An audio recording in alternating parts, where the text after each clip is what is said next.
എത്ര നേരമായി ബസ് കാത്തിക്കണം? അത്യാവശ്യം നേരത്തിന് ഓട്ടോ ഇല്ല, ബസ്സും ഇല്ല. ആവശ്യം പഠിക്കാൻ 2 ഭാഗത്തൊന്നുമില്ലല്ലോ. അതെ 9 മണി വരെ ബസ്സിനാണോ കാത്തു നിൽക്കണേ? അതല്ല, 9:05 ബസ്സില്ലേ ആലപ്പാട്ടിക്കുള്ളത്, അതിനാ. ആ ബസ് ഉണ്ടാവാൻ വഴിയില്ല. അതെന്താ? അതെവിടെ വഴിയിലെവിടെ കടയിൽ കിടക്കുന്നുണ്ട്. എന്താ ചെയ്യാ? കുട്ടി ഇവിടെ കയറിയിരുന്നോ? 10:10 ബസ് ഉണ്ട്. ആലപ്പാട്ടിക്കുള്ളത്? അതെ.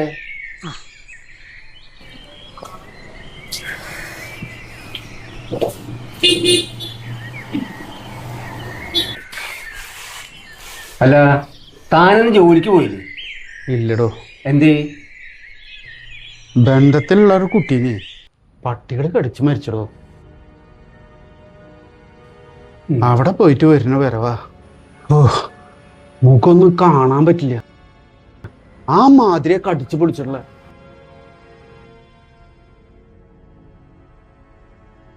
ഈ പട്ടി ശല്യം കൊണ്ടേ ആർക്കും പുറത്തിറങ്ങി നടക്കാൻ പറ്റാത്ത സ്ഥിതി. അതെ, എല്ലാ പട്ടികളെയും വിഷം വെച്ച് കൊല്ലണം. അതെ, വിഷം വെച്ച് കൊല്ലാനൊന്നും പറ്റുന്നില്ല. അതിനൊക്കെ ഇവിടെ നിയമങ്ങളുണ്ട്. അവറ്റങ്ങളെ സംരക്ഷിച്ചേ പറ്റൂ. അതെ, ഈ നിയമവും സംരക്ഷണമൊക്കെ പട്ടികൾക്ക് മാത്രല്ല മനുഷ്യർക്ക് ആവശ്യമാ. അതെ, ആ പാവ കുട്ടീനെ പട്ടി കടിച്ചു കൊല്ലുമ്പോഴേ ഈ പട്ടിപ്രേമികളും നിയമമൊക്കെ എവിടെ പോയി? ഈ പട്ടികളെ ഇന്നും നിലയൊന്നും ഉണ്ടായതല്ലോ. അതിന് സ്വന്തം മക്കളെ അച്ഛനമ്മമാര് ശ്രദ്ധിക്കാതെ ആ പാവം പട്ടികളെ കുറ്റം പറഞ്ഞിട്ട് എന്ത് കാര്യം? നീ എന്ത് മണ്ടത്തരീ പറയണേ? ഏത് അച്ഛനമ്മമാരെ കുട്ടികളെ പട്ടിക്കിട്ട് കൊടുക്കുക? മക്കള് ട്യൂഷൻ പോകുമ്പോഴോ അല്ലെങ്കിൽ മുറ്റത്തിരുന്ന് കളിക്കുമ്പോഴോ ഈ പട്ടികളെ കൂട്ടായിട്ട് ഒന്നും ആക്രമിക്കണേ. ട്യൂഷൻ പോകുമ്പോഴേ അച്ഛനമ്മമാരിൽ ആരെങ്കിലും കൂടെ ചെന്നാ പോരെ? പിന്നെ മുറ്റത്തിരുത്തിയിട്ട് കുട്ടീനെ എന്തിനു കളിപ്പിക്കണം? അകത്തിരുത്തിയ പോരെ? ഇന്നത്തെ കാലത്തെ അച്ഛനമ്മമാര് ജോലിക്ക് പോണതല്ലേ, അല്ല പ്രാക്ടിക്കലായുള്ള കാര്യം പറയൂ കൊച്ചേ. ഓ, ഈ നാട്ടിലുള്ള പട്ടികളൊക്കെ മക്കളെ നോക്കുന്ന വെച്ചിട്ടാണോ ഈ അച്ഛനമ്മമാര് ജോലിക്ക് പോണത്? ഓരോരോ. അമ്മയ്ക്കെങ്കിലും മക്കളെ നോക്കാൻ വീട്ടിലിരുന്നൂടെ? വിവരക്കേണ്ട ഒരു പരിധിയില്ലടേ. കഷ്ടം തന്നെ. എന്താ സോദരി ഇങ്ങനെയൊക്കെ പറയണത്? ഞാൻ പറഞ്ഞാലും ഇപ്പൊ എന്താ കുഴപ്പം? പട്ടികളെ കൊല്ലാനൊന്നും ഞങ്ങൾ മൃഗസ്നേഹികൾ സമ്മതിക്കില്ല.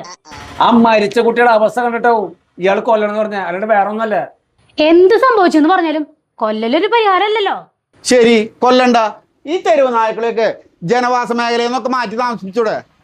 ആ ശരിയാ, ഈ തെരുവ് നായ്ക്കൾക്ക് ഷെൽട്ടറുകൾ ഉണ്ടാക്കാനായിട്ട് ഗവൺമെന്റ് ചർച്ച നടക്കില്ലേ? അതൊക്കെ അവയുടെ സ്വാഭാവികമായിട്ട് വ്യവസ്ഥിതിക്ക് എതിരല്ലേ? സ്വാഭാവിക?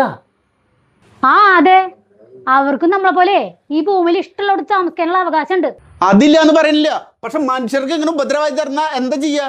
എന്റെ സഹോദരി, എത്ര കുഞ്ഞുങ്ങളാ ഓരോ ദിവസം ഈ പട്ടികൾ കടിച്ചിട്ട് പരിക്കേൽക്കാൻ മരിക്കാൻ ചെയ്യണമെന്ന് അറിയോ? അതിനൊക്കെ പരിഹാരം ഉണ്ടല്ലോ. എന്ത് പരിഹാരം? വന്ധ്യകരണം.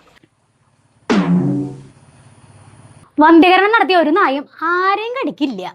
എന്റെ ഭഗവാനെ, പെണ്ണുമ്പളെ വായും മണ്ടവും തമ്മിൽ വല്ല ബന്ധണ്ടാ? ആരോട് തന്റെ പെണ്ണുമ്പിള കൊടുത്താൻ ആവശ്യം പറഞ്ഞാലുണ്ടല്ലോ. അയാള് പറഞ്ഞ് ശരിയല്ലേ, ഈ വന്ധ്യകരണം നടത്തിയ വായ കൊണ്ട് കിടക്കുന്ന എങ്ങനെയില്ല ഉണ്ടാവുക? ആ അതന്നെ, അതൊക്കെ ഉണ്ട്. വന്ധ്യകരണം നടത്തിയാലേ നായയുടെ ശൗര്യം കുറയും.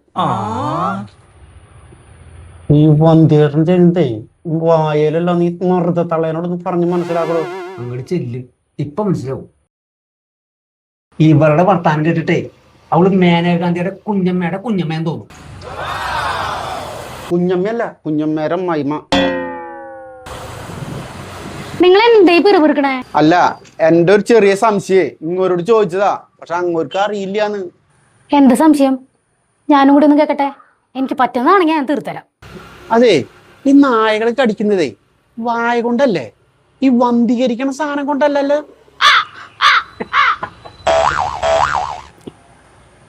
അത് പിന്നെ ഞാൻ പോവാ. കുറെ പട്ടികളെ വന്ധീകരിച്ച് വീട്ടിൽ കൊണ്ട് നിർത്ത പെമ്പറന്നോരെ. അതെന്ത് വേണമെന്നേ ഞാൻ തീരുമാനിച്ചോളൂ. ആ തീരുമാനിച്ച കാണാല.